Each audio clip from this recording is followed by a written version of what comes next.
Assalamualaikum warahmatullahi wabarakatuh. Saya Saiful Rahman dari kelas TID 6A3 ingin menjelaskan materi peran penetapan harga dan manajemen pendapatan dalam rantai pasok. Peranan penetapan harga dan manajemen pendapatan dalam rantai pasok bertujuan untuk kita membangun lebih lanjut pada ide untuk penggunaan penetapan harga. Peranan tersebut adalah sebuah tuas penting untuk meningkatkan laba rantai pasokan dengan pasokan dan permintaan yang lebih cocok, terutama ketika ada beberapa tipe pelanggan yang bersedia membayar harga yang berbeda berdasarkan sifat-sifat seperti waktu respon.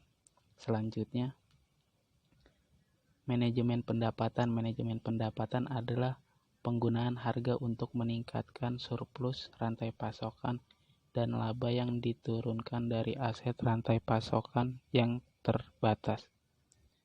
Superplay rantai aset ada dalam dua form, kapasitas dan inventaris, yang bertujuan untuk menumbuhkan keuntungan dengan mencocokkan pasokan dan permintaan yang lebih baik. Selanjutnya, aset kapasitas pada rantai pasok ada untuk produksi, transportasi, dan penyimpanan.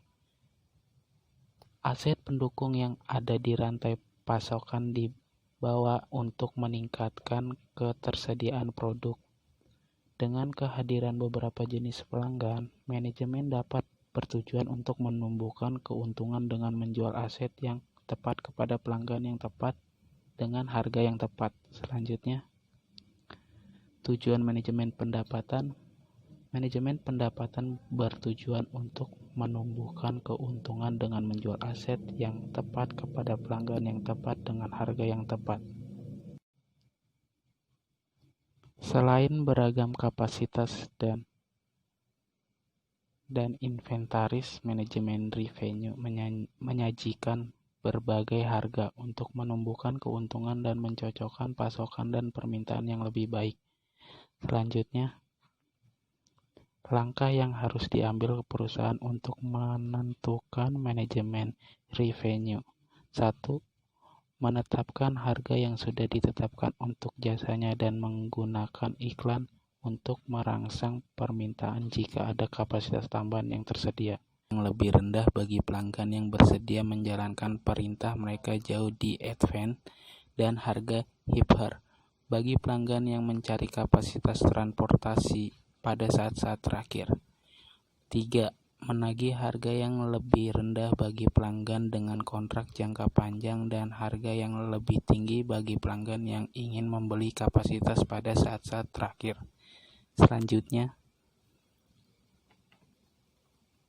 pendapatan.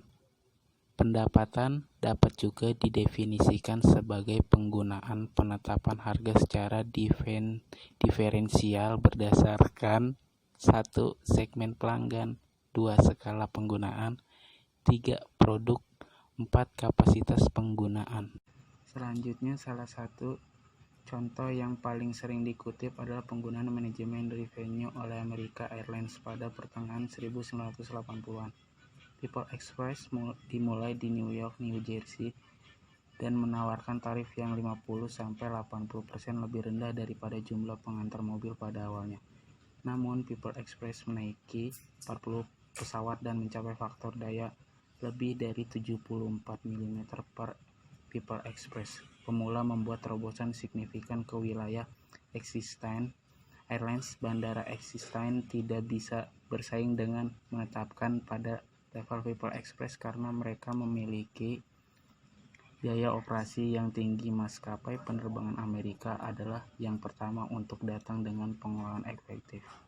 Menggunakan manajemen revenue menggunakan alih-alih menurunkan harga dari semua penipuan. Amerika menurunkan harga satu bagian dari kursi untuk harga pada atau di bawah orang-orang Messman Express. Jumlah skor murah lebih besar saat dinyalakan kemungkinan memiliki kursi kosong yang tidak akan menarik perhatian pelanggan yang mencapai harga rendah tanpa kehilangan pendapatan dari pelanggan yang bersedia. Bayar lebih. Tidak lama kemudian, Other Airlines seperti bersatu mengikuti perintah. Menarik perhatian orang-orang ini adalah faktor pendukung untuk menurunkan faktor crash orang Express ke bawah 50%, tingkat yang tidak dapat dilalui pesawat sebelum akhir tahun 1986. Orang-orang dengan pangkat yang sama